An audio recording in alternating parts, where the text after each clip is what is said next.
Sorry. So Danilo, are you starting us off with an introduction, or am I starting us off? Well, I just want to say thank you for all which are here. Thank you for those who were in the first session. And I'm really pleased to get to know some new faces. And I really hope we keep up the Sangha going, because since Japan, we've been building very nice energy amongst ourselves. And it is something that nourishes our good prospection of work in the future. So thank you very much, and I'm passing on to Lisa. Thank you. Okay, thank you, Danilo. So I'm going to share my screen.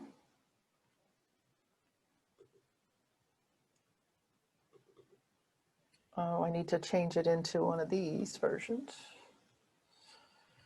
Okay. How does that look? Is it centered well enough on the screen?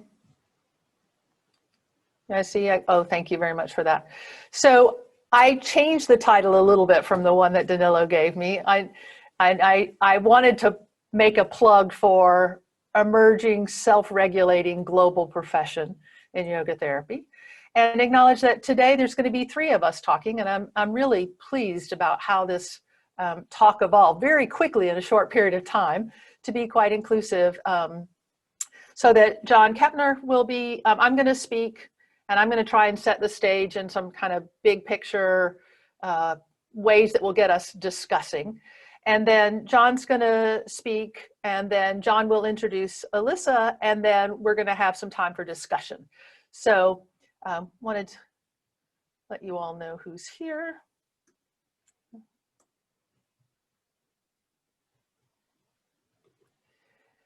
And this is the slide meant to show you that. That we'll be talking about kind of local and global developments, really looking at it kind of developmentally and as a story, and some of the issues and challenges that normally naturally arise, and some of their solutions, and then some of the current manifestations of that.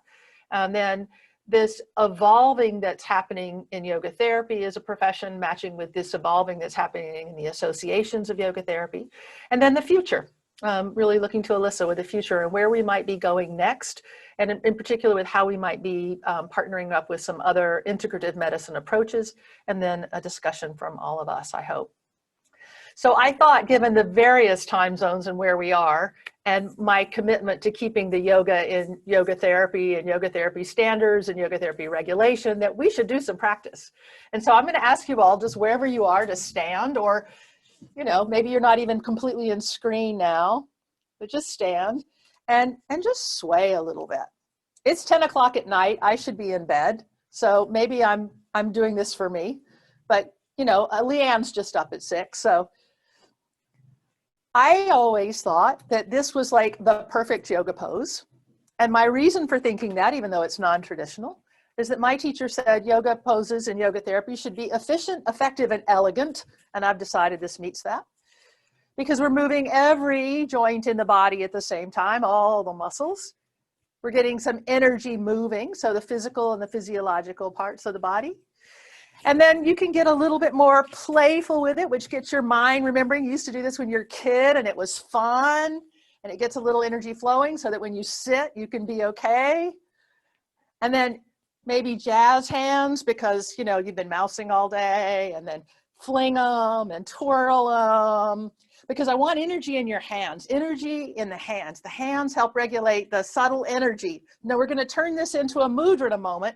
So first of all, just get some energy going, and then bring your fingertips together, all of them. This is Hakini Mudra, and you can stay standing or you can sit down, whichever suits you better. And Hakini Mudra is the mudra of integration. And it to me, it reminds me of this global sense of who we are and what we are, all these different perspectives, all these different people, all these different countries, all these associations, organizations coming together. And this is channels the 5 elements, the 5 pranavayus, into a sense of wholeness, a sense of integration.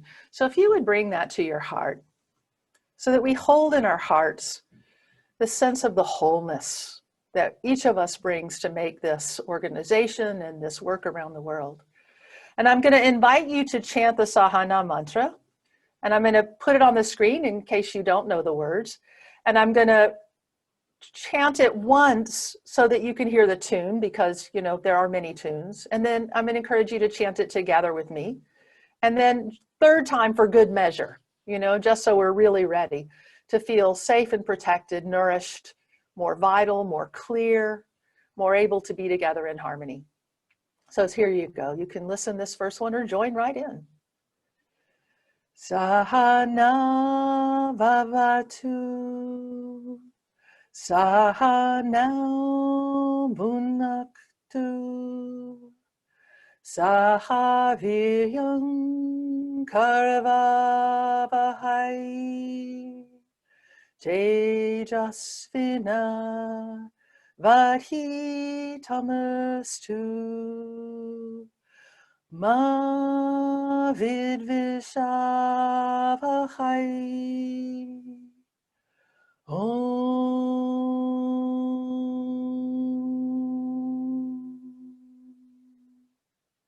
And now that we know a little bit about the tune, let's join together. Sahana bhavatu, Sahana bhunaktu, Sahaviryam karvavahai, Tejasvina vadhitamastu, Ma vidvishavahai.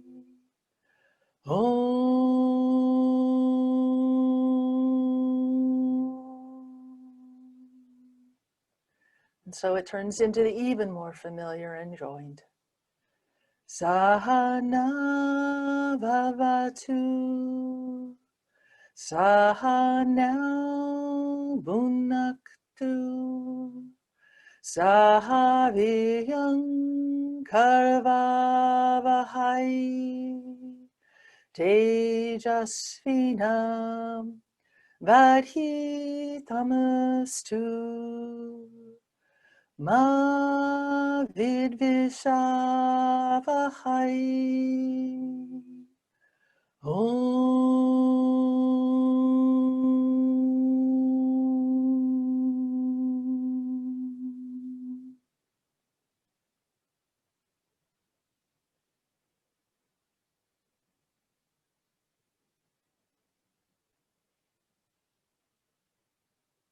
Let the energy in your hands and in your body move as your hands begin to lay one on top of the other at your navel center.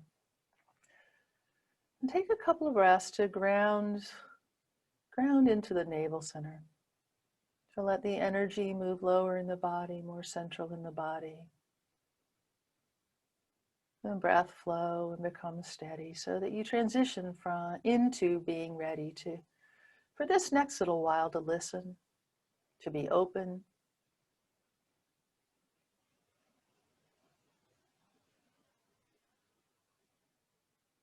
to be engaged, to prepare to participate.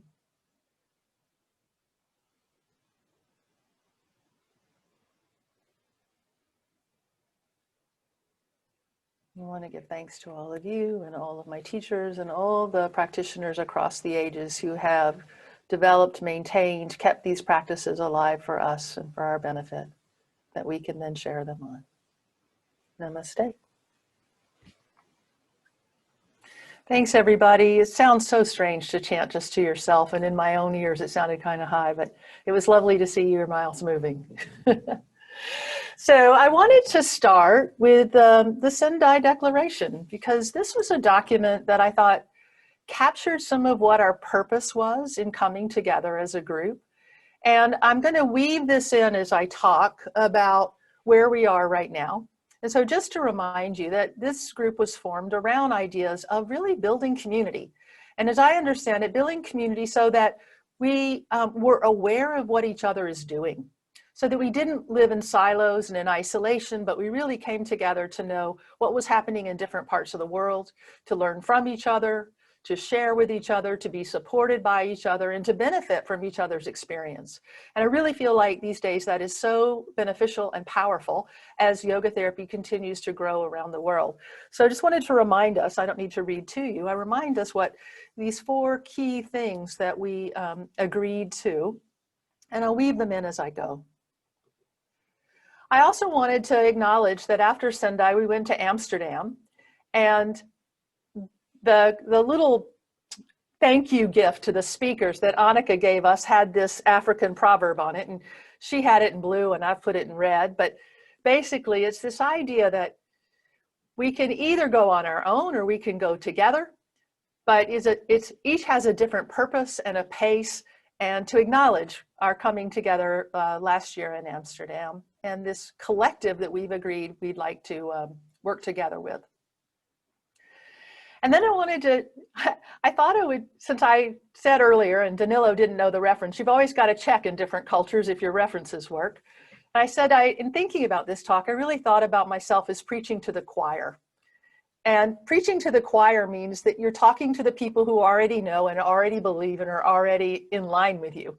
And as I look at this group of us, it's mostly us, right? Of people that are already sort of in alignment.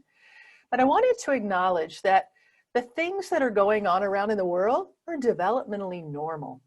I've studied a lot of history, I've studied a lot of philosophy, I've studied a lot of religion, and this is how things go. In the beginning, it starts with a person.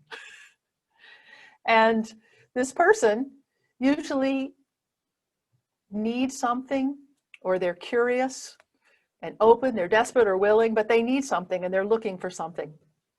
And I'm going to take this in the context of yoga. We come to yoga because either we're really interested in growing and experiencing things to the optimum, or we're in pain in some kind of way. And then we encountered yoga and we had a life-changing experience, I think, for all of us. Something really positive and transformative happened. And then we become passionate about it. We want more, we want to learn more, we want to do more, we want to share more, we want to grow. Second chakra kicks in. And then we want to share it. There is something about yoga, there's something about these things that are deeply transformative and helpful for us as people that make us really want to share. And then once we start sharing, then the other people start sharing. And then when they start sharing, it starts to get messy. And I watched this happen just in our WhatsApp group the other day. It was like, we're not inviting anybody. I thought we were just doing the small group. And then we were inviting people. And then we were inviting very few people, and then we were inviting a lot of people, and then, oh no, we were inviting very small people. And you can see that in the enthusiasm to share, things get messy, or in the different ideas or the different ways we experience things. And then somebody steps in and says, wait a second here, let's have some rules. Let's get some stability going here. Let's have some identity and some cohesion. And then we begin to develop things like yoga therapy definitions and educational standards and accrediting standards and certification standards. And you can see how all this develops. And then we're trying to get it all organized. And then over here, somebody else starts the whole cycle over again. They discover yoga and they plant it somewhere else and it all starts to grow.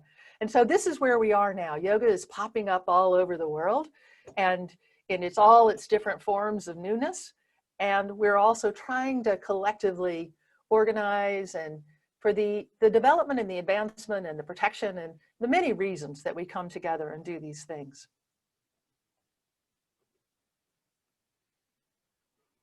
Now, the next thing that happens in this story of mine is that everywhere that we're doing yoga, there was somebody who fell in love with yoga and started doing it in our country. And maybe that was us, maybe we were the originator, some of us were. Maybe we learned from somebody else. But then there was somebody else, and then there was somebody else. And in most cases, not exactly the same tradition, not exactly the same way of doing things. And so we get diversity, we get different opinions. And at some point, there's a tipping point where the one person has gathered enough students where they form a social group. We do gather together. It's kind of what we do, right? But then once we gather together, sometimes then we've got us and them. And we've got to figure out What's the same in mine, or what's different in yours? And we've kind of got this crossroad pathway that we come to. So either we're going to keep going with some and be in conflict with each other and keep defining each other, or we're going to join together and make a larger association that encompasses the diversity. And I've seen that in our organizations as I've studied the ones around the world, where we've really been organizations that have brought together, and hence again this idea of Hakini Mudra with us, got together diversity and difference in order to make something bigger. You can see that there has been a birth of associations around the world. IYT looks like they were first, and the British, whoop, whoop, my former country came in, my 1 and 2 countries came in, and then the Netherlands is just now forming an association now. They're down here in the 19s or 20s. But around the world, you can see there was some early development, and then sort of a lull, and then another rush of development of associations. And then there were some of these meetings. I got this slide from John Kepner, so credit to John Kepner for the slide and the dates.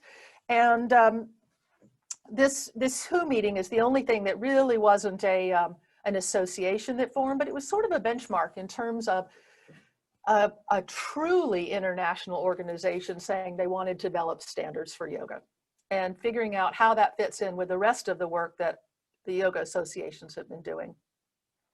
So you can see I say I was preaching to the choir. And I wanted to take the look at the Sendai declarations and see how they fit in. So thinking about international cooperation around the world, I know that many of us have been through this. We have been people forming organizations, and we have been people growing these associations. So we already know this. And we remember the ease and challenge of going it alone. When you first start, nobody else told you what to do. There were no rules to follow, and you got to make them up and do what you choose.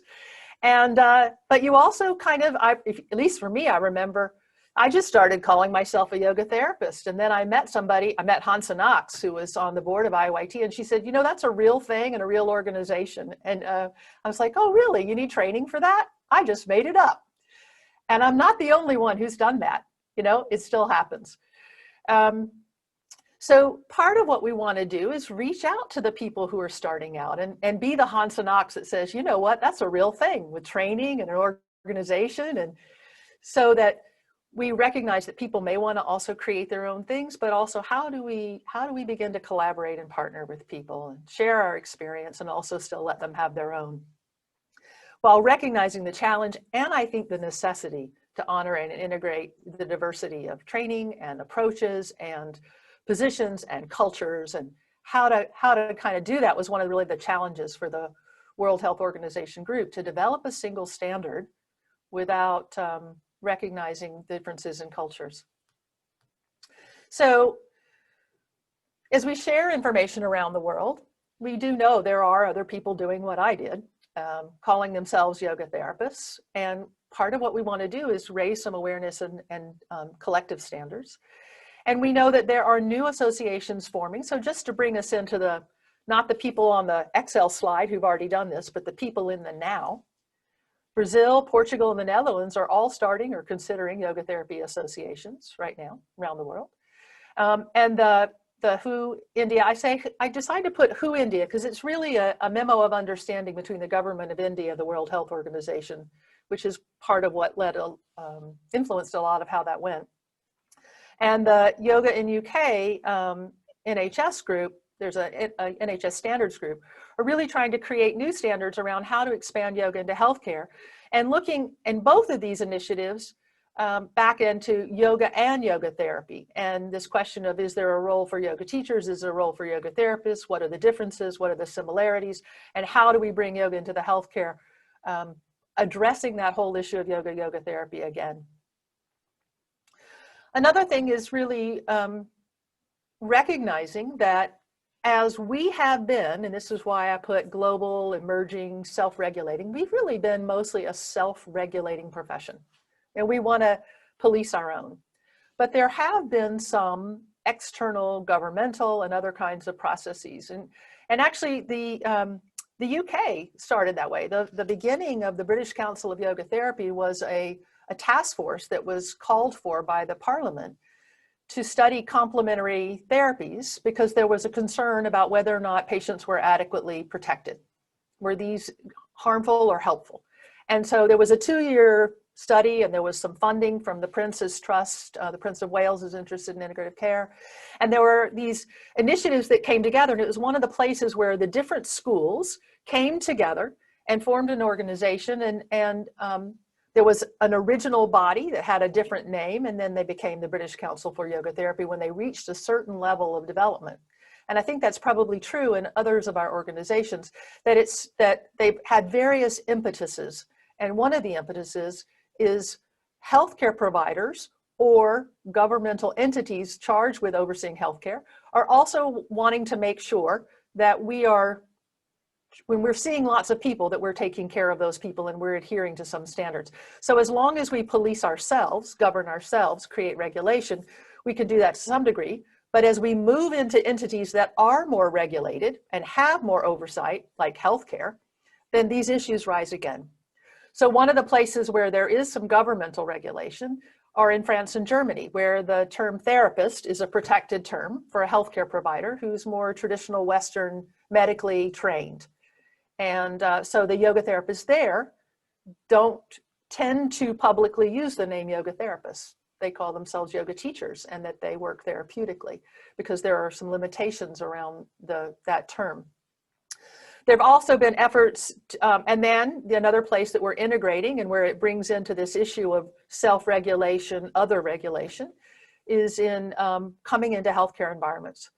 So different ways to solve this issue. In Sweden, Goran Bal with Medi Yoga started training healthcare providers who were already in the healthcare system.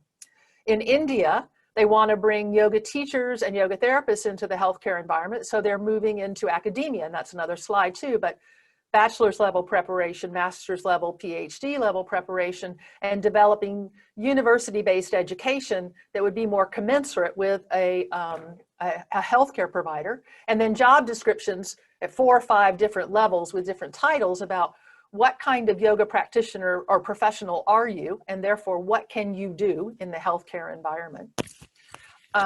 In the US, I know there's some new initiatives that Alyssa's going to speak about. And in Japan, I believe that you guys are developing some, moving into the healthcare environment as well. Then there are also new methods that are really emerging, moving into academic environments really through the vehicle of integrative medicine is one pathway. So Maryland University of Integrated Health is one that has followed that model, and they're not alone, although they really led the way. And social prescribing is something that's also happening in the UK, and that is being developed, which is a way to bring non-traditionally trained, certified healthcare practitioners to allow healthcare practitioners to contract for services in a way so that they can provide service without being particularly inside and credentialed within the healthcare environment. So it's an interesting arrangement to extend funding and referrals in a way that can allow an extension of care and a new model rather than just fitting into perhaps the traditional medical models. And I think Heather Mason's on this call, and when we get to discussion, she may want to add in some things about that. Now, there are some governmental entities that are regulating. Again, the UK would be one example. So at the end of that British Council on Yoga Therapy, what was also developed was the Complementary and Natural Healthcare Council, which is a governmental body. And it was developed at the same time. It was for all for many complementary practitioners, yoga therapy being one of them. And the way it's structured right now is the British Council on Yoga Therapy developed educational training standards, and they accredit training programs. And if you graduate from a BCYT accredited training program, you can register to be listed in the CNHC. So they don't do independent credentialing and assessment of competency of graduates. They just accept the graduate certificate, and they create a registry. And then that registry is a place where people can go and look and find complementary providers. And they have a certain amount of oversight, but it's rather loose.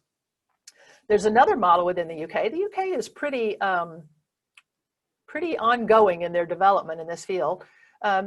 Again, an initiative that Heather Mathens is looking at, with potentially looking at regulation within a medical organization. So the College of Medicine and Integrated Health Registry as a place to create a registry that would be both yoga teachers and yoga therapists, because the Complementary Council is only yoga therapists. And then I mentioned academia, where yoga therapy programs are moving into more academic training environments instead of more what we've done otherwise, which are more outside of the academic environment, traditional training programs, small training schools.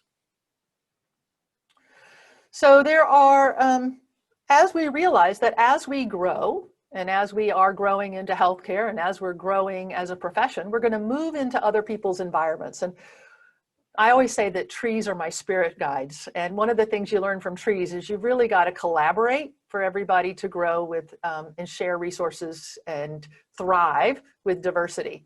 So as we move into these other environments and we look at greater innovation, that's the word, and diversity in our approaches, we need to really look at how we create in our local environments educational standards that fit our local environment, but also collectively people move and we don't need to reinvent the wheel. And how can we benefit and learn from each other, or have some more shared perspective about what are some kind of minimum training standards. The problem with that, of course, you know, is that once we set a minimum, we set a floor, and sometimes that's as high as some people go. And we would prefer sometimes to have aspirational or more optimal standards. But looking at this idea of comparing standards across, and John will talk about one of the things, initiatives where IYT and the Australian associations have done a crosswalk between their standards so that we can move from one system to the other, which allows mobility and kind of a growing shared sense of our shared values and what we need in training for this profession.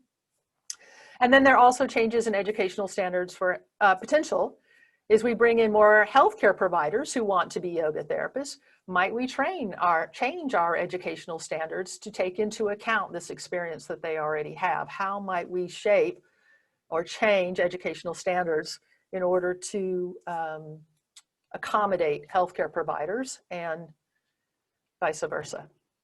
And then there are new challenges and opportunities that are coming along. So one of the limits of accreditation for IYT thus far has been that we couldn't do site visits. It was prohibitively expensive, and yet it's an essential part of accreditation to actually see that people are doing what they say they're doing, rather than just sending you some paper and you say, yes, that looks like what you're doing, and it meets our standards on paper. And it's one of the complaints that's been against the Yoga Alliance for many years, was that you could send in the paper and it may not bear any resemblance to what you're really doing, but you said you were doing it. And so now we've realized with Zoom just recently in a town hall meeting that, you know, we could do virtual site visits. That might open up a whole new level of something we could do with a little eyes on, which is pretty exciting. And we've also realized that traditional models are changing as we've all through this pandemic moved online. Things that many of us kind of thought were anathema, or some of us had already embraced and they were ahead. But more and more people coming to realize, what can we do online? What can we do in person? And how do we need to shift our educational standards and our regulations again to take into account this new way of teaching? Uh-oh, I just let my screen go away. Let's see if I can bring that back. Okay. So this brings me to the fourth of the Sendai points, which is conducting yoga research. And this is a shameless plug for a project that I'm involved with. Two of the people that are on this call right now, Danilo in Brazil and Marlisa in Maryland. And one of the things that we want to do is look at the global diversity and the global emergence. So there have been a number of surveys. There's been one in the UK that really primarily looked at yoga practitioners and yoga teachers. There's been one in the Netherlands before Network Yoga Therapy, before the Amsterdam conference, that looked at yoga therapy in some ways. There was one through the Global Yoga Therapy Day through Yoga Mate that was last year. And I've recently learned that Shirley Tellez has also done one in India. So there are a number of, and Marlisa Sullivan was involved in another survey in the US a number of years ago. So we have met with, the three of us, Marlisa, Danilo, and I, all of those people, to find out what they've done, what they learned from the process, and how we could benefit from it to then do something global, strategically global, some more rigorously developed, so that we can look at around the world what are training programs really looking like, and what are practice patterns looking like, and are there real similarities and differences here? Because when we were at the World Health Organization meeting, it was pretty clear that we couldn't agree on one standard because there was enough difference. And yet it was clear there was also a great deal of similarity. But we needed more data, we needed more information, and I think this survey would be one way to do it, and I really hope this group will support it, will identify for us countries. We want the whole spectrum, so countries that are developed with yoga therapy associations and accreditation standards and certification and training programs, and emerging ones, so that we can see the spectrum of what yoga therapy looks like around the world, and really begin to pull out from the data some information that I think would be useful for all of us in understanding where we're going and how we could go forward together. So this pathway that we've on, and this is one of the things that I've heard John Kepner say many times, that for us to be a profession, there are certain things that you do, and it starts with training. It starts with practice. And then from practice comes training. And then from training, we develop educational standards, at least minimum standards for how do we train people. And then accrediting those training programs so that they actually meet those standards. And then individually identifying, do the students who've completed those training programs, do they meet the competencies so that they can be certified as individual practitioners? And there are various ways to do that, looking at the certificate of a graduate, but also looking at standardized assessment of competencies. Establishing ethical standards and grievance procedures, so we see that individuals adhere to the standards in their individual practice, and if they don't, that we have a mechanism for addressing that. And then along the way, really supporting with conferences and publications, so we share information and we really foster ongoing connection and information sharing. Continuing education, because this is a lifelong learning path and we really need to constantly maintain and update our knowledge and skills. And then this question of whether we want to be self-regulating, governmental regulating, and what that will mean as we move into new environments, particularly healthcare environments, so that we both hold ourselves to high standard and make sure that the people we serve are protected and well served. And that's me. I wanted to put some ideas forward for you guys to think about around kind of what's going around the world and for us to discuss. I thank you for being the willing to show up at this odd hour for some of us and engage. And if you want to get in touch with me, here's information. And now I'm going to turn it over to John Kepner. I really want to thank John. John started with IIYT before IIYT was really IIYT, one of those early organizations that morphed into another organization. And he's been at it for, did you say 17 years? I think he said 17 years now, and he's accomplished a lot. A lot of those things on that previous slide, John has doggedly kept us going one step after the other to put those in place. And now when we're kind of really, I think, a jumping off point of the next step, he's ready to hand it off to the future. And I'm glad that we can have both of them on this call today so that you meet them and hear from them, and we can honor and thank John for all that he has done. So if you would join me in just, hands together, an honoring and a thanking of John for all that he has done. And let's hear from him, what he still got to say about how things are. So Lisa, thank you. And that was you bring such light and illumination to this. I thought your presentation was great. I actually learned a lot from that. Oh, thanks, John. Yeah, let's see if I can figure out how to share my screen. And let's see here. Go back up to the top here. Okay, so can everybody see my screen? See if you can make it bigger, John. Okay. Click on the slide projector down there on the right. There you go. How's that? Okay. Better. Mm-hmm. So Lisa did such a good job giving an overall perspective. Maybe I can complement that in a few ways. So I'll do what I can here.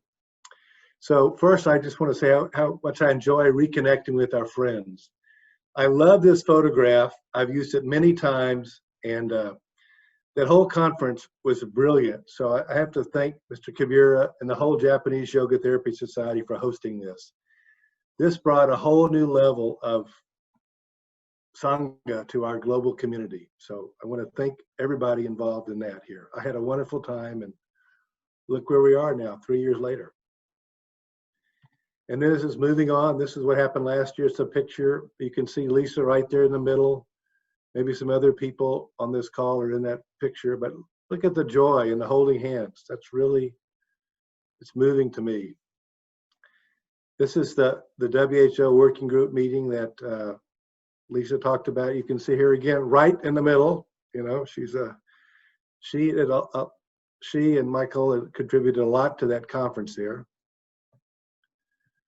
Okay, what I wanted to talk about a little bit where we are, and please forgive me, this is from an IAYT, kind of a Western perspective. So I'm keenly interested in other perspectives from Japan and Asia and other parts of the world, okay? But just looking at the known ecumenical Western accredited Western Yoga Therapy Associations, this is my understanding of where we are.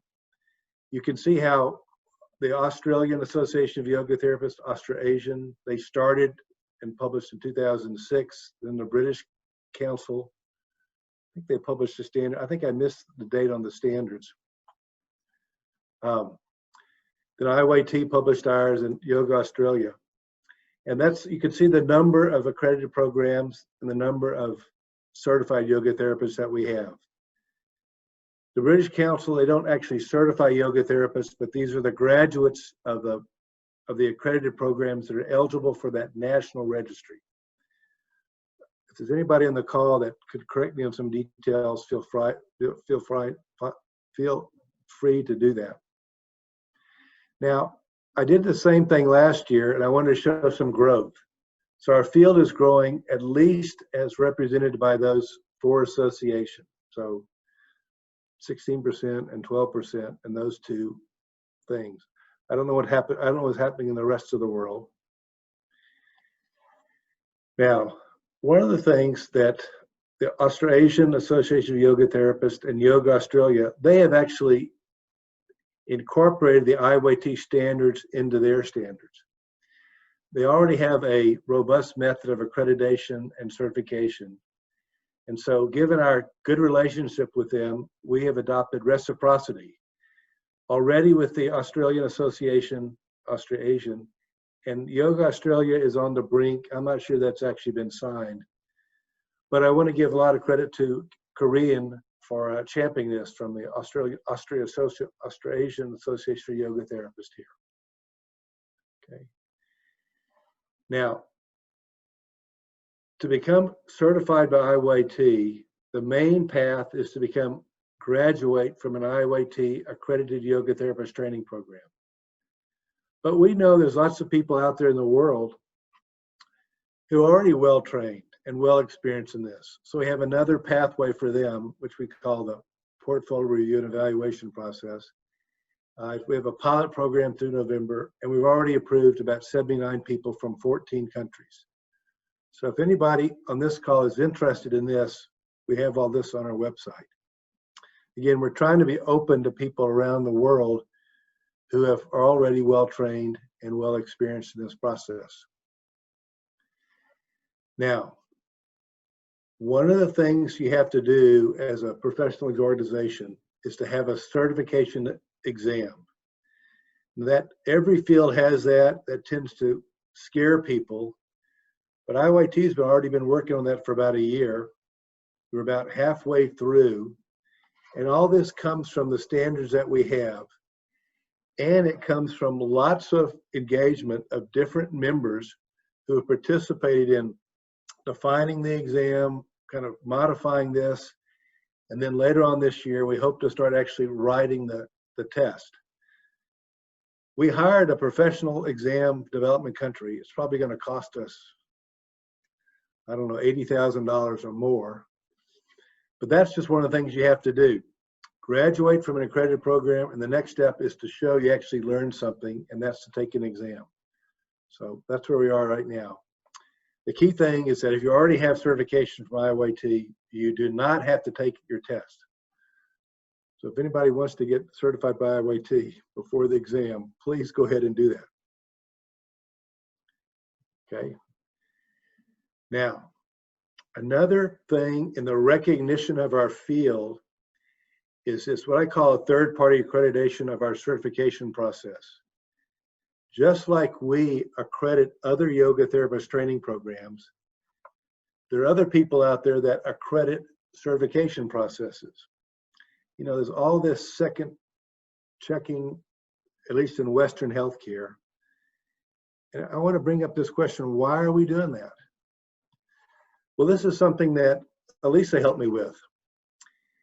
In the United States, there's something called the Integrative Healthcare Policy Consortium, which is a coalition, a consortium of all these groups, academic groups and complementary alternative medicine groups that are promoting healthcare policies for integrative medicine. Recently, they wrote to the US Congress in a very nonpartisan way, asking to define healthcare with two ways, both people licensed practitioners, or nationally certified. Well, when I saw nationally certified, that raised a big question in my mind. What does it mean to be nationally certified? Well, Elisa helped me find the answer. Whoops, it's not. Well, let's see. Guess I don't have it. But nationally certified means to be, among other things, you have to be having a certification process that's third-party accredited, and you have to have a certification exam. So after we get our certification exam, then we can apply for third-party accreditation and we'll be nationally certified, hopefully to be recognized. This is short of licensing, but it's an important step towards this. My vision for a long time has been IYT certification would be recognized in lieu of licensing. Okay, that's a pretty bold step in the United States. But that's a vision. We want to have our standards recognized so we don't have to go through the licensing process. We'll see if that can happen, okay? Now, I want to show some examples of progress. In the United States, a few of the leading hospitals have brought yoga into cancer care. In the United States, oncology is a big association for oncology, and a subset of that is something called the Society for Integrative Oncology, and that's where they bring in yoga therapy, acupuncture, nutrition, counseling, stuff like that.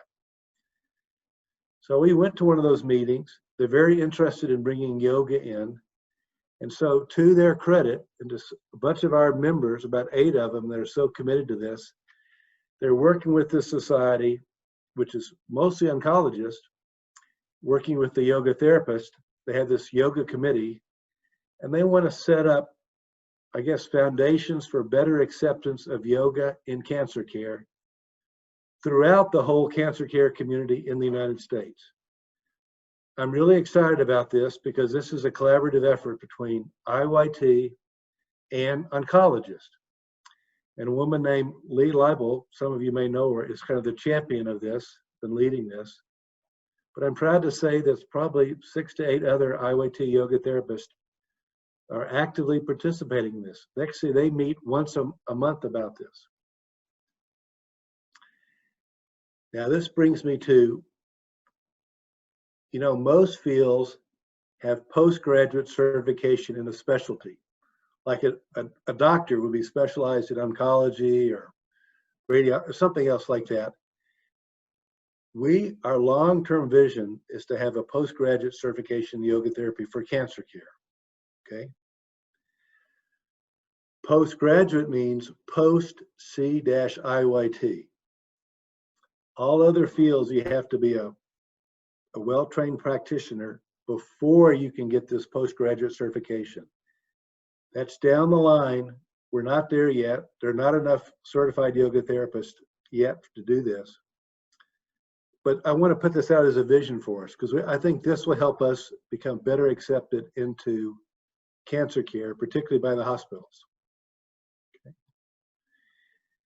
Now, from IYT's perspective, a big part of our goal is to get this certification recognized and respected both by our field and the healthcare field, other healthcare fields. As you know, healthcare fields run on certification, among other things, and we're trying to go along more or less that route, short of licensing, to be well recognized and respected by these groups. Now, so this is a slide that I use sometimes to do this, and Lisa all highlighted some of these things. It has to be plenty of research, has to be professional education with what we're doing. You have to do all these things to develop professional credentials. Now, in the West, or at least the United States, and I don't know all the other countries, you have to have some type of financing. You know, the United States has mostly private health insurance. England has the national healthcare system. Most other countries have some kind of national healthcare system. But one of my personal goals is to figure out, can we get at least some healthcare financing of yoga therapy, particularly for things like cancer? That requires really getting into the intricacies of health insurance, and maybe I can find some ways to get into that after I leave IYT so directly. Another part of the question is the equation, as you all know, is the public doesn't. Many people in the public don't know the difference between yoga therapy and yoga teaching. So we have a lot of things to try to help educate the public and to educate other healthcare practitioners. Last but not least, a major goal of IYT is to promote the professional employment of qualified yoga therapists. To use my language as an economist, increase the demand for IYT certified yoga therapists. That's an ongoing thing, but you can't really ask people to invest so much in their education unless they have professional employment opportunities afterwards. So that's another reason we're doing so much into public education. Now, I'm going to wrap this up. We all have common goals about educating the public, educating healthcare fields. Now, IYT has a lot of resources to share with other people. So we have this website called yogatherapy.health. I hope everybody here has seen that, but there's a lot of information there for the public, like what is yoga therapy, and also for other healthcare practitioners. So we cite some of the research involved that they can, that's, you know, other professionals are focused on what's the research behind that. So you're welcome to share that. Now, one of the things I've done is talked a lot about our connections, our growing connections to what we call integrative healthcare in the United States. So our incoming executive director, Elisa, comes from quite a wide background on that. And we're counting on her, Elisa, to really help us take us to the next level in connecting better to integrative healthcare. So I'm delighted to introduce Elisa to everybody here. She'll start October as the incoming executive director officially. She's already doing work in this, and she'll start full-time in January. And my famous advice to people, Elisa, is don't screw up, okay? We're all going to do all we can to help. You have a great team behind you here. Thank you, John Kepner. Let me take my screen off. Okay. And there you go here. Thank you, John. I do not have any slides. Hello, everyone. Thank you to Lisa, to Danilo, to Mr. Mori, and any other organizers for the opportunity to jump on here and say hello to you all. This is going to be a very casual introduction coming to you just freelancing. I am in the process right now of transitioning out of a job that I hold with the Academic Collaborative for Integrative Health, which is a nonprofit national organization of academic centers for acupuncture, midwifery, chiropractic, massage therapy, and naturopathic medicine, schools and universities, as well as accrediting and certification and board of examiners for all of those professions. So that kind of gives you a little bit of an idea of where I'm grounded in terms of my perspective coming into this incredible opportunity as the incoming ED with IAYT. In fact, IAYT is a longtime member of the Academic Collaborative for Integrative Health. And John has, in fact, I met John a few years ago at a board meeting in Maryland, where we were attending a conference and having our annual board meeting at the particular conference, and John was sitting in as a guest at our board meeting. So John has had, on behalf of IAYT, a close relationship in a category of membership that we have at the Academic Collaborative called Traditional World Medicine and Emerging Professions.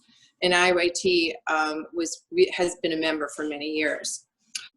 So we have that connection, and John has been instrumental in connecting with the experts at ACIH, which is the acronym for this group, in terms of developing the pathway. I know it's one of the resources that you've used, John, in developing the pathway, the professional pathway, with your amazing team at IAYT for yoga therapy. So that's where I'm at currently. And as John said, I'm phasing out of that job and into IAYT on a part-time basis starting in October. And I get to learn side by side with John Kapaner through the end of the year, and sort of a wax on, wax off. I see, and, you know, I'm very much a trainee, although I have a deep experience in the integrative professions, and I'll explain a little bit more other experience that I bring to the table in connections around strategic partnerships and alliances and so on. But yoga therapy is a newer discipline for me, and although I have done yoga for many years myself, I never pursued a pathway to teaching, and so I very much will be learning from all of you. And there's just an incredible team assembled, as you noted, at IAYT, John.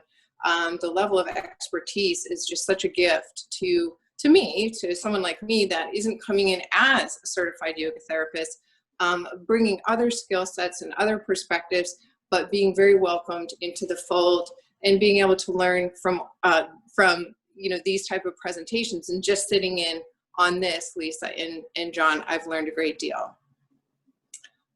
So let me say, in addition to my work with ACIH, this academic collaborative, I also have a background in policy in the same space, in integrative healthcare in the United States. John mentioned the Integrative Health Policy Consortium, which is a large consortium of professional associations representing the integrative healthcare professions of acupuncture, massage therapy, naturopathic medicine, midwifery, and chiropractic. Those professional associations are all national associations, and they come together just like this global consortium, but on a national level, to move the ball forward around policy that can help advance integrative care, whole person-centered care in the United States in every possible way, whether it's from advancing the professions in ways that show up in particular policy aspects, or around payments, around work with Medicare and Medicaid, around the VA, the Veterans Administration. So I was their executive director for a number of years, and really gained on-the-job training, not only with nonprofit administration, but also in policy work. And prior to that, I was in the private sector, and I worked with homeopathic and herbal pharmaceutical manufacturers in various management and executive positions in marketing and in sales and product development. And that was a fascinating pathway for a long time, but I soon sort of found that I wanted to be more engaged in the policy decisions and sort of on the ground type of work to make a difference, to improve access to care for people for all citizens access to the care of their choice in integrative care, and to decrease the barriers around access to that type of care. So I wanted to also just talk about this idea of what's happening now in the United States around civil unrest, social unrest, COVID-19, the convergence of these aspects of our life right here around healthcare disruption and civil unrest, systemic racism, disruptions, and kind of consciousness awareness around it is really something that all of the nonprofit sector organizations that are in this constellation of organizations that we work with together, and IOIT is very familiar with these other groups. I'm not going to name them now because I think it's too much and I don't have any slides, but this disruptive force is unifying and coalescing the nonprofit sector and the policy work that is advancing integrative care with even more speed and more intention than before, even though every person I know that works in this sector is highly motivated and puts a lot of time, treasure, and talent on their own accord, whether they're a volunteer or they're a staffer with these groups, to move the ball forward. Because we know how important it is for people to access care that has better outcomes, frankly. The United States has very poor outcomes, generally speaking, in healthcare through our systems.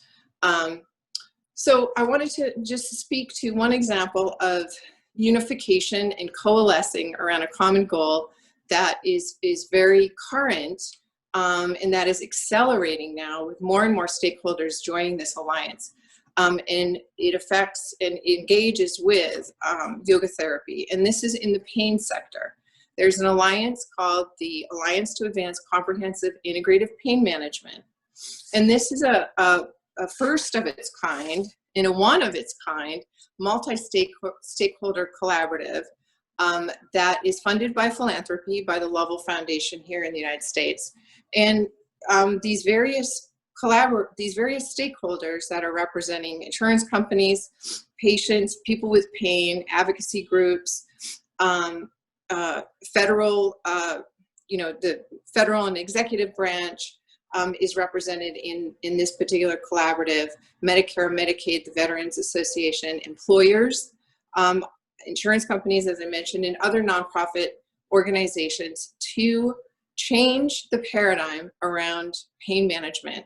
Pain is a huge problem in the United States. So many people suffer from intractable pain. So many people suffer from addiction and addiction to opioids. And this is an ongoing story in the United States. I'm not saying anything that you don't already know, but what is different, I think, is this really concerted effort in this multi-stakeholder collaborative called AACIPM that, and by the way, you can find it at painmanagementalliance.org, of which IOIT has been involved to advance this idea of a paradigm shift to the treatment of pain called comprehensive integrative pain management. So one of the examples of this coalescing around intention in changing this paradigm is this really great white paper that IOIT recently published that I'm sure you're all familiar with, titled Yoga Therapy and Pain, How Yoga Therapy Serves in Comprehensive Integrative Pain Management and How It Can Do More. This was a spotlight in an AACIPM's recent newsletter in July with Matthew Taylor.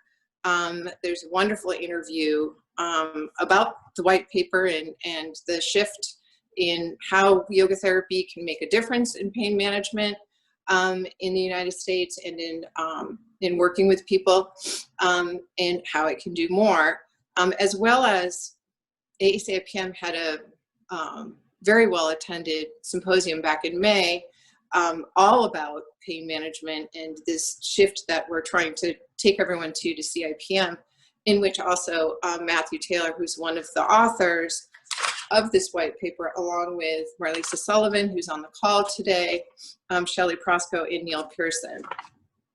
And it outlines the pain problem and CIPM challenges, barriers, etc. So this is an example of certainly a commitment to change in which yoga therapy is playing a significant role, because yoga therapy does play a significant role for people with pain. So that is starting to be recognized in various sectors.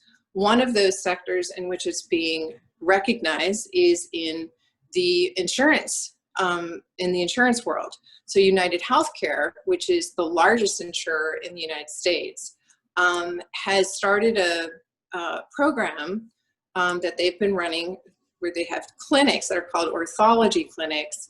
And this is a way for them to manage pain patients more actively, reduce, absence from work. They're working with employers around this orthology clinic.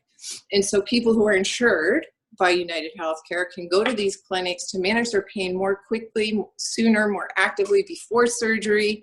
And yoga therapy is part of this program, part of this pilot that UHC or United Healthcare, United Health Group, through this venture section that they have, is researching and evaluating how acupuncture, chiropractic, yoga therapy, massage therapy, it can influence the decreases in pain for people with pain and have better outcomes. So there's some great data that's available through Dave Elton, who runs that program at UHC. And then on the other side of that, so that's one example of how yoga therapy is being incorporated for people who suffer from pain and are insured. So how they're getting some access to yoga therapy, which is wonderful.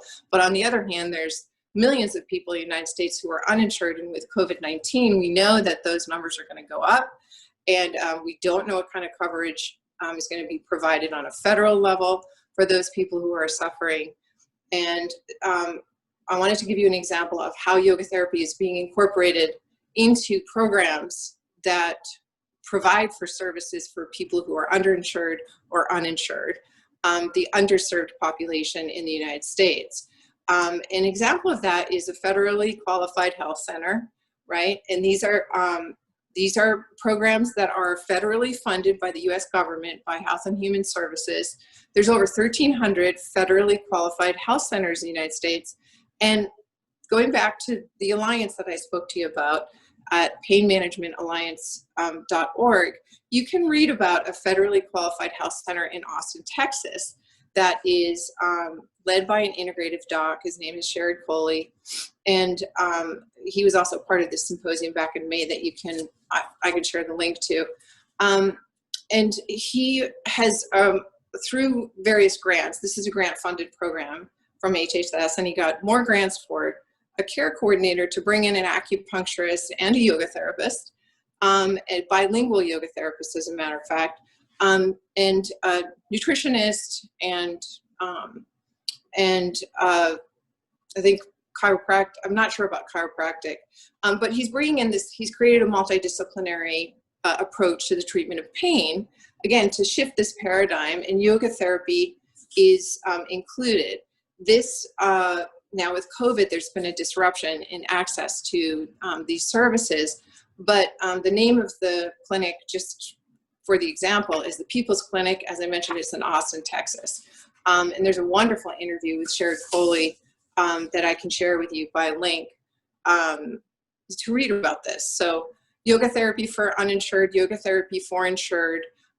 Yoga therapy is recognized and noticed, and there's, I think, a ton of education that we can do and need to do for people to understand how yoga therapy how yoga therapy is different from yoga, and how it is designed to help with these kind of paradigm shifts for the treatment of pain and suffering, and can help with better outcomes, generally speaking, for people in pain.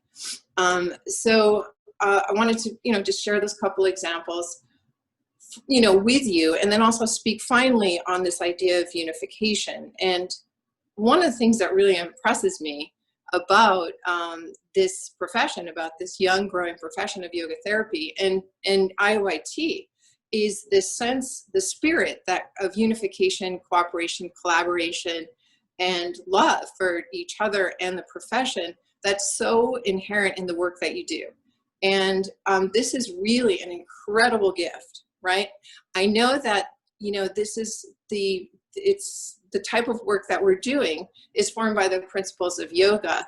And if there's, you know, when you are pushing a ball, a huge rock up the hill in terms like a Sisyphus kind of exercise, you know, with the challenges that come with professional development and so on, this unification is an incredible foundation that will keep us anchored, and it's really worth protecting. So here we are on a global stage, kind of sharing ideas and so on.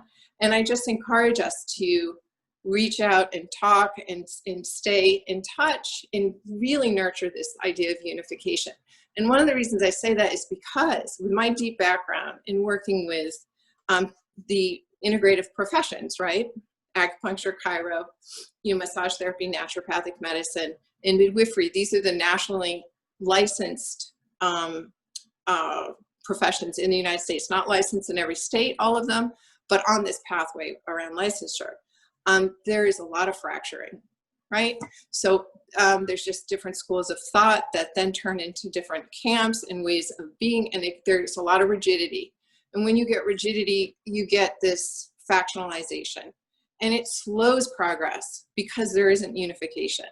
So I think yoga therapy is really beautifully grounded in this collaborative spirit of, you know, wanting to coalesce, to be an agent of change, and to stick together while we're doing it. So that's all I would have to offer you today. And I really look forward to working closely with all of you. As I grow into this role, I have a lot to learn. And so I look forward to getting to know all of you. And thank you so much for the opportunity to speak. Thank you so much. I think we're very lucky to get to meet you at the very beginning and tell you how important it is to work on this and this level, and to welcome you into the club. I think we're all going to be very happy and benefit greatly from you in the club. So thank you. Thank you so much. So everyone, what we'd like to do is open this up now to discussion and really have, you know, we've identified a couple of issues, given some examples in different countries. And what we'd like to do is have more discussion and raise more awareness about what's happening in your countries in some of these areas. And so what I'd like you to do is just, if you would, use the chat to indicate that you'd like to speak, and just something about the topic and your country. And I'll play moderator. Okay, Heather can mention social prescribing. So Heather, you're up. So thank you everybody for these great talks. It's lovely to see you all, people I know and new faces. Lisa briefly mentioned social prescribing in the UK, so I thought I would just express what it is in a little bit more depth. It's based on the understanding, so it was created, that obviously social isolation is a major risk factor in chronic diseases as a result of poor health behaviors and the lack of co-regulation cardiovascularly and neurologically that we don't have in positive relationships. So this has kind of existed in the UK for a while. We've had something called community referrals, but in the last few years, this program gained real steam. And what it is very similar to what Lisa said. I'm just using different words, whereby a healthcare practitioner or somebody within the community sector can actually refer a patient, or a patient can even self-refer into an activity group. And like Lisa was saying, there is a relationship between the community providers and the NHS, the National Health Service. But the community providers are not inserted into the NHS. Last year, the NHS made available £500 million for the development of what's called link workers in order to signpost patients to appropriate social prescribing activities, and that is decided in part through motivational interviewing as to what is going to be most helpful for the clients. Unfortunately, two things. The community sector does not receive funding to provide these services, and so you have all of this money available to the NHS and no money to the community sector. So how it's going to be paid for is still under debate. Will the patients pay a small sum? Will we be able to seek grants, those of us within the community sector? Because, for example, I actually am the founding director of a charity that provides a social prescribing program. So we're looking at that. And then the other thing is, obviously, as a result of social distancing, social prescribing is challenging. And right now it's moving online, but it comes with other difficulties because that sense of connectedness we had so hoped to forge is being compromised by the pandemic we have. And I actually had a discussion this evening with somebody about how things will be transformed, and it's very much in the makings. So I'm happy to update everybody. Lastly, I'll just say that social prescribing, although a UK invention, to the best of my knowledge, has now been exported to 26 different countries. And so we may see that this is an inroads for yoga therapy in nations other than the UK. Thank you, Heather. My pleasure. Excellent. And Heather's been very involved with kind of moving that forward in the UK, very passionate and involved and engaged, as you can tell from her articulate way of speaking about it. Lee, I really felt like there was so much more about Australia to also say, as one of the first countries that was also really involved in developing educational standards and associations and training, and also has academic training now with Michael DeManicore in integrative medicine, and you and Leanne are on the call. So you've identified a question here or something you'd like to speak to, Lee, professional indemnity. So I'm going to turn it over to you now, Lee, and let us know a little bit about what's going on in Australia, if you would. Great. Thank you, Lisa, and hello to you all. So I'm a bit late to this meeting, but I tend to be a person who sleeps in a bit in the morning. I spoke at the meeting, the first session yesterday, earlier today in some people's time, about what's really happening with the online environment in Australia, and that we've really taken to it well, and that a lot of people have their offerings, and that we are probably going to see a lot of people keeping their online offerings even when we are able to go back to face-to-face. And that we've got tremendous support from our two major associations in Australia, both operating in a way that lets the members know that they're there to support them. And I mentioned yesterday there was a meeting of 140 people on an online meeting last Thursday, and another one coming up on Saturday, yoga therapy specialist discussion on how do we transition to online offerings in continuing education and the like. So we're doing a lot in this area, which is great. But the issue of professional indemnity is one that has come up recently. And so there's no answer to this. This is a question I'm putting out there. Some of you may have some answers in your own minds, and each person needs to be aware of it, I guess. That's why I'm flagging it. When we're offering something online, CEs in particular, or short trainings, even long trainings, questions are being asked as to where is the person covered for professional indemnity if it's an online offering, and that online offering is unabashedly international. Now, a case can be made, I understand, from some insurance companies I've spoken with, that if you are offering something that's from your place of work and it happens to be online, and you have 1 out of 30 participants come from an overseas country, you could be seen that person is now operating within the jurisdictions of where you're offering it from, and and your local professional indemnity insurance may be adequate.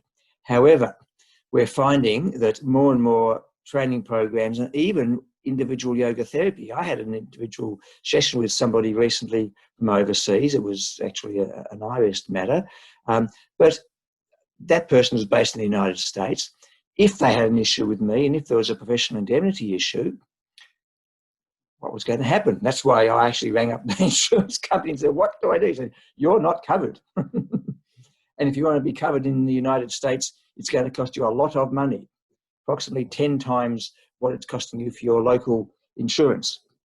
So I'm just letting people know that we need to be aware of this. If we're offering international continuing education, and for example, if I was to develop a CE program, and I wanted to get that approved under IAYT as an APD, the fact that it is now having some credential under the IAYT, that says this is now an international program and you are aligning it with the United States particularly, which means that would need to have your coverage there. So just a flag, everybody, check these things out when we're offering online trainings or doing work across borders, across international borders with people. It can be tricky, and at this stage, insurance companies and legal people are not always offering black and white information about this. So it's an area we just have to be aware of, and it's going to become more common and more present as we continue on with our trans-border offerings in our field. So that's all I'd like to say about that, and maybe Leanne might want to add something as well.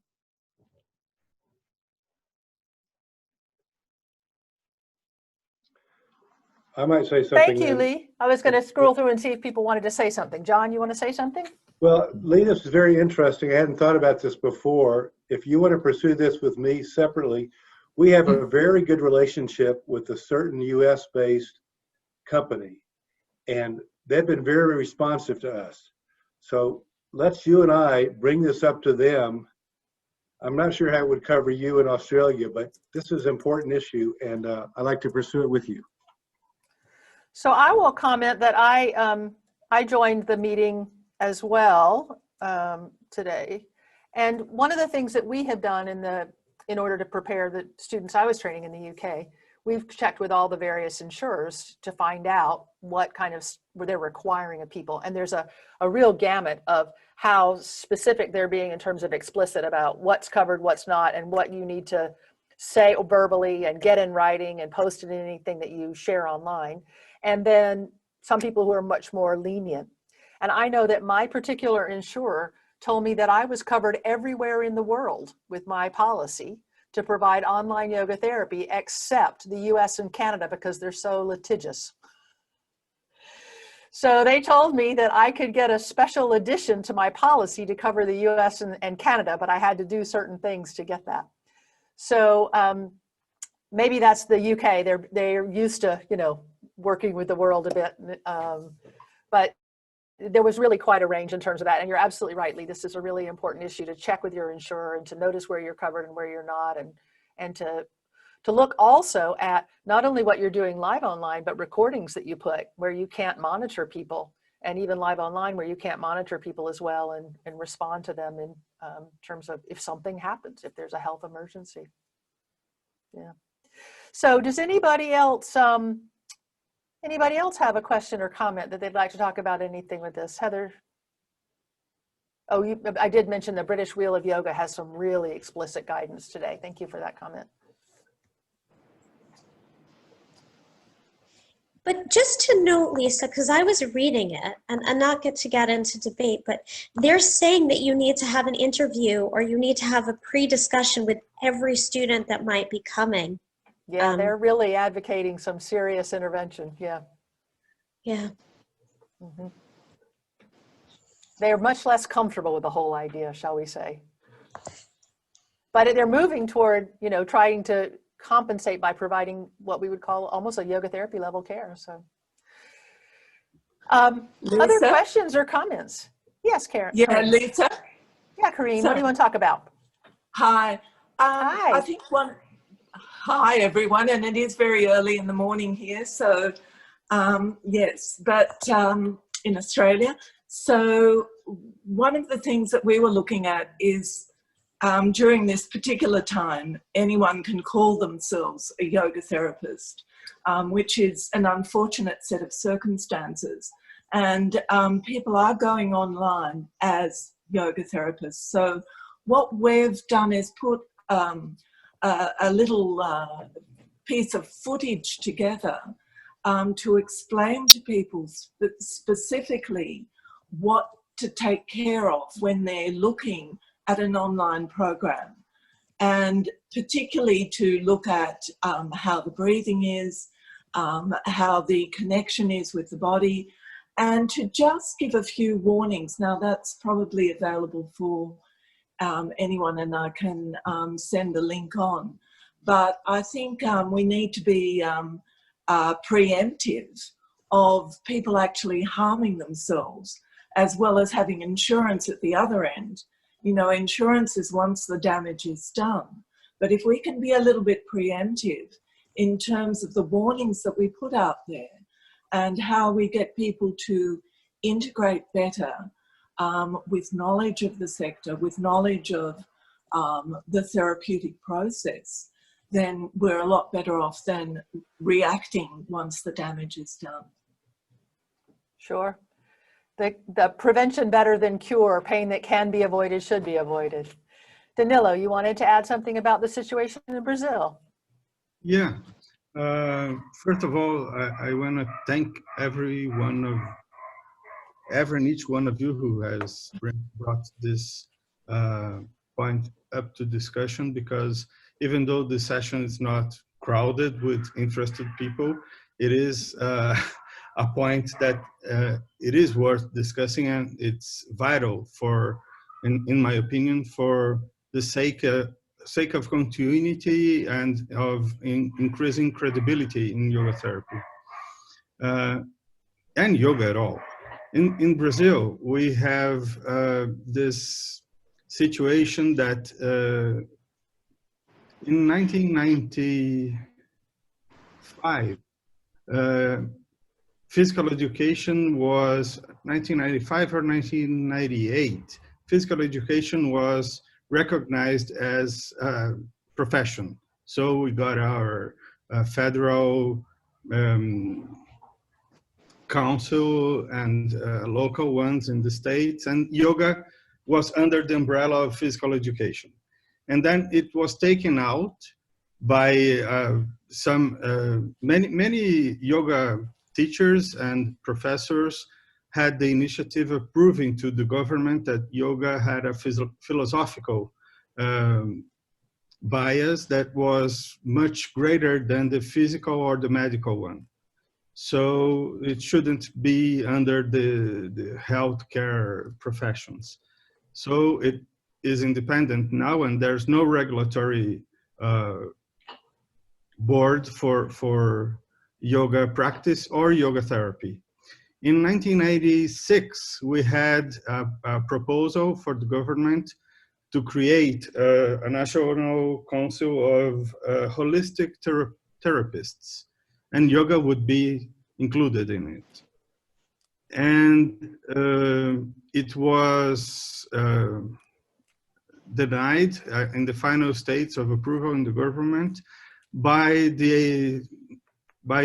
Bolsonaro, our actual president right now. He was a senator in those days. And then in 2011, we had another tryout to do the same, and it didn't work as well. We also had another initiative on trying to form to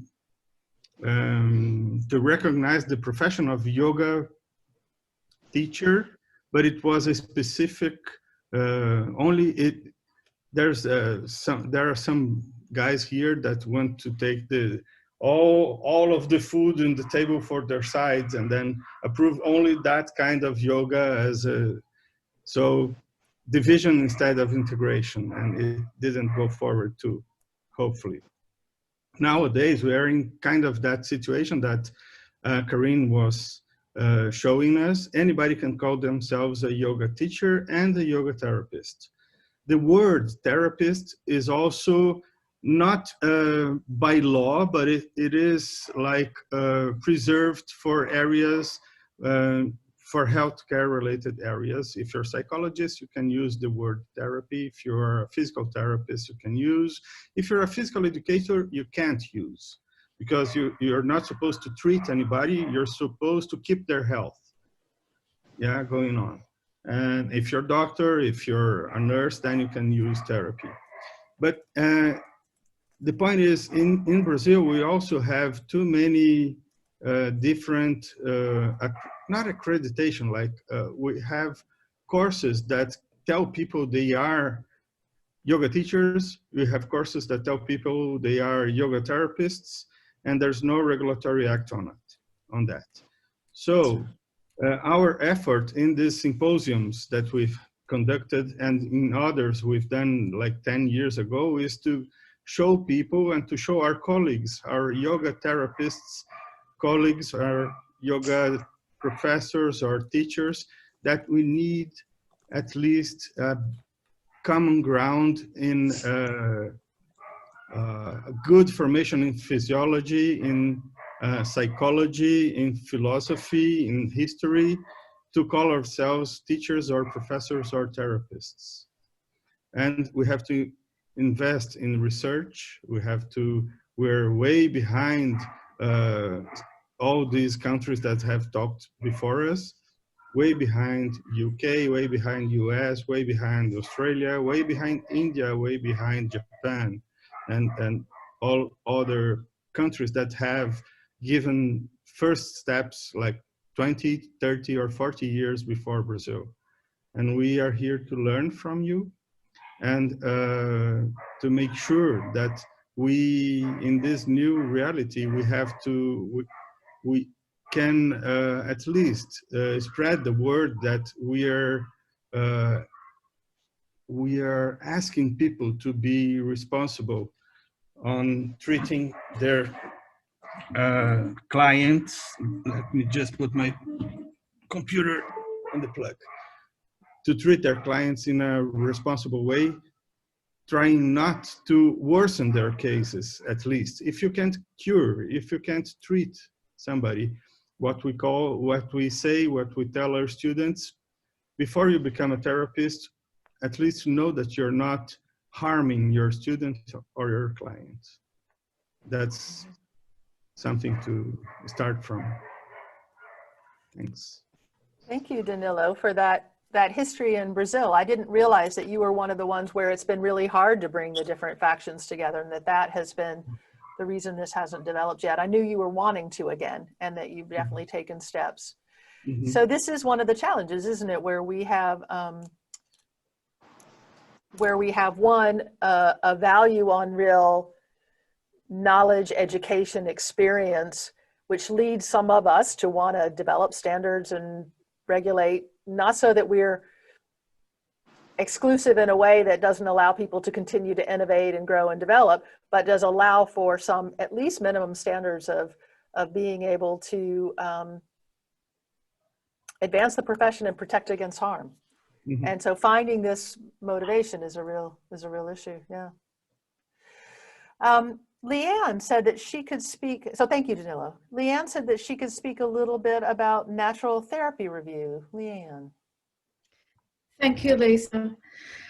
Yes, I just thought a little bit of what's happening in Australia in complementary medicine world, which does affect yoga, is that in our health system, we have certainly a fairly robust public health system actually, but it doesn't include so much the equivalent of what we'd call non-licensed complementary therapies.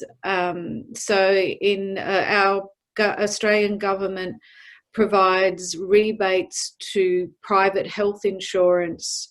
So private health insurance may take on kind of non-licensed therapies themselves, and historically the Australian government provides a rebate to the private health insurers who do that. So as part of that process, every now and then they need to review all the services that they're providing rebates for to make sure that they are actually providing the care that they suggest they should. So in 2014, the Australian government did a review on all of the things that they were rebating for, including natural therapies. And at that point, it was decided that 16 natural therapies were not, there wasn't evidence to show that they were providing the care that was suggested, and so the Australian government ceased providing rebates for 16 natural therapies, which included yoga. So at that time, many complementary associations got together, including Yoga Australia, to really lobby the government and to get word out into the public that this was happening, and try to reverse that decision. Partly, because it was on grounds of the criteria that the research was reviewed on was considered unfair and not reflective of the evidence that was around in natural therapies. So fortunately, again, very fortunately, we live in a country where the government listened and I guess saw, we all know that, while our various health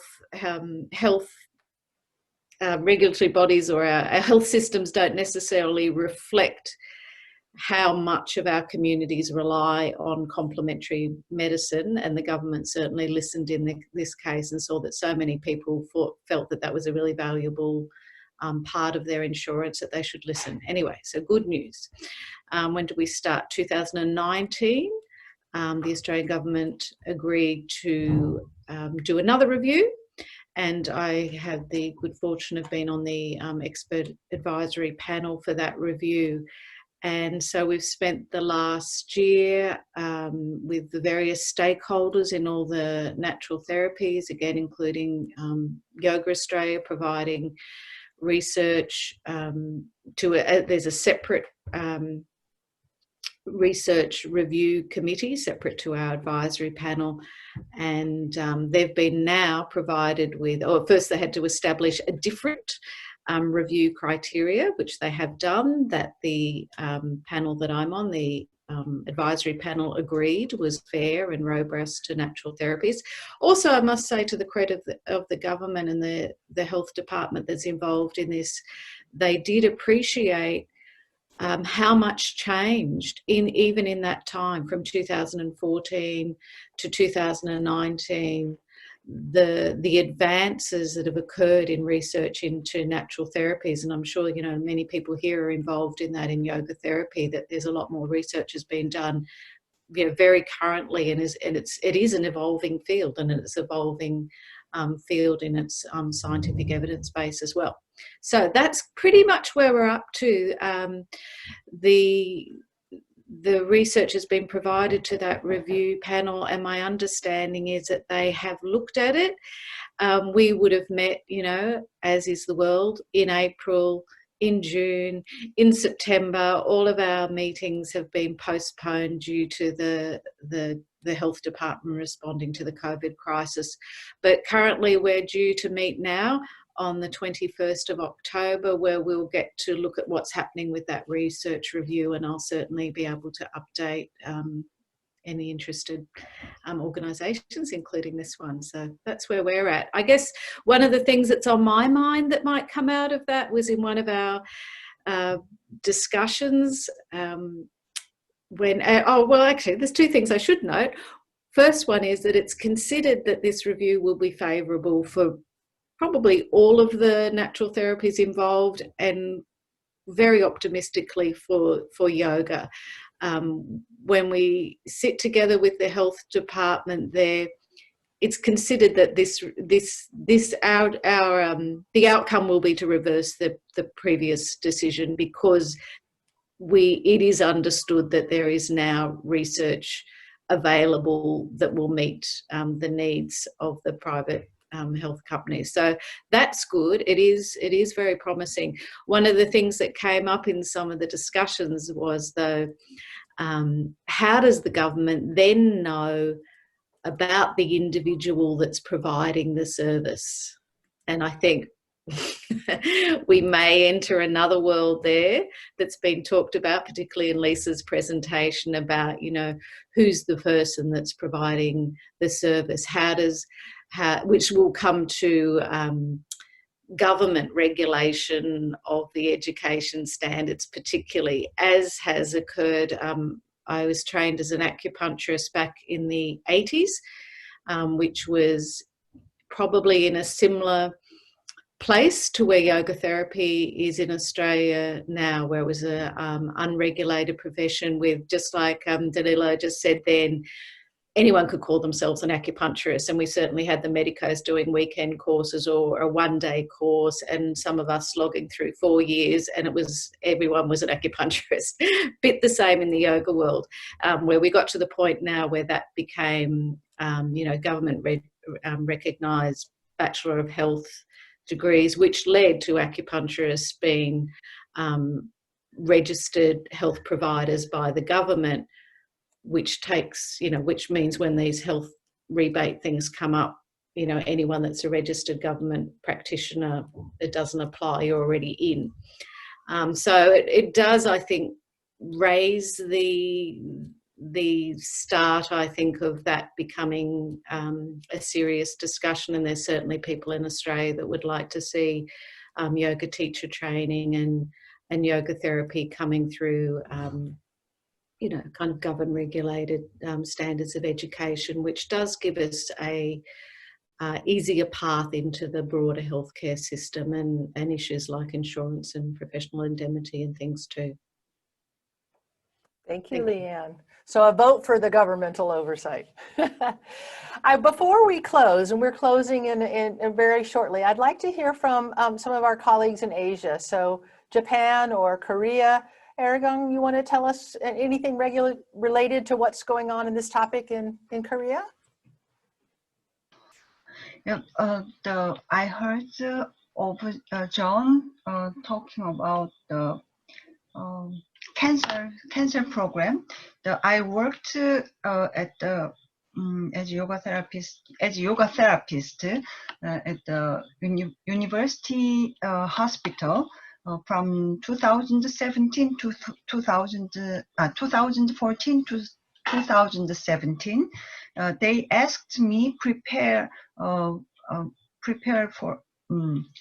make a program for the cancer patients.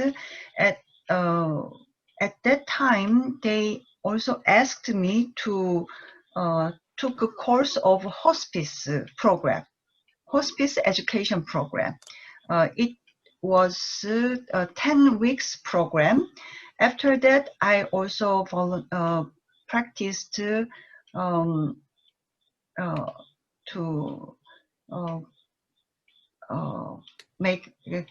offer bathing for the cancer patient at the hospice center. For example, bathings and wash their hair with shampoo and standing with them, attending at them for 3 hours and doing lymph massage. They asked me to experience those practices. So after that, I do yoga program. I offered yoga program for the cancer patients. And my salary, after 3 years, after at least 2 years volunteering, they started giving a salary with just small money as appreciation. It was just and when I worked there, one time I need to work for 3 hours. 3 hours at 3 hours at one session. So my salary was less than $10 for 1 hour. But I accepted that for the future. I can do volunteering for that work, but after me, if I introduce other persons, other yoga therapists for them, they need for transportation money. So, but nowadays, after the corona pandemic, all kinds of volunteering or the strangers cannot enter the hospitals. So our position is, I thought our position is so weak. If we, although we work at the healthcare systems, still our position cannot be, is not solid. I need, I thought of that for my yoga teachers,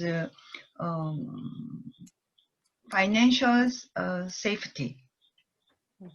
And this year, still, I'm really careful over talking about this. In this year in Korea, the medical staffs, they had a strike this month.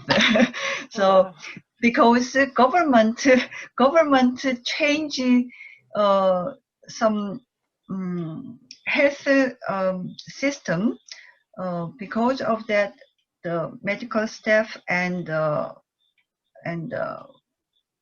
government are conflict. Between that conflict, I found some space. The integrative medicines can work.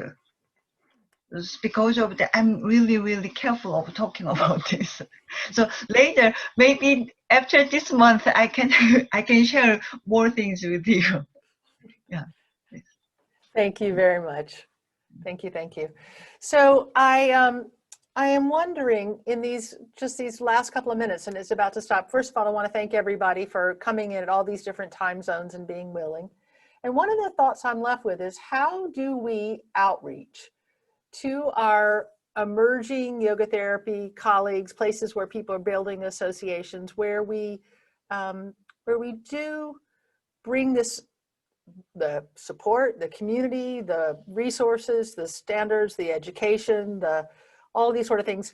How do we, the places where it's well established are not the places that maybe need us most. Maybe some of those other places are needed. So how can we reach those folks? How can we communicate or bring people in? One thing I thought was, even in this group, as we talk about membership and how we invite people in, so that we get representatives from different areas, so that we, just like today, we can hear like what's going on in your countries in different areas. So that's just a thought I'd like to leave you with. Is there anybody who hasn't spoken yet who'd like to say something before we close? I'm going to scroll through and look for hands. Okay. After, yes, Ms. Kimura. Yeah, after three hours, I'm talking about the one symposium. So please not go to bed and please join us. It's almost midnight here now. So we are in the morning. So. So Mr. Kimura is next. So those of you who are looking for something, actually, I'm really interested in your topic, but I probably will sleep through it. I'm going to look forward to the recording. I really would like to hear it. Okay, thank you everybody so much for joining, and you know, even if regulation isn't the sexiest of all topics, for your attention and your input, because you know it's something that we do spend our time doing. It really matters to us. It's important, and so I thank you all. Bye. Thank you.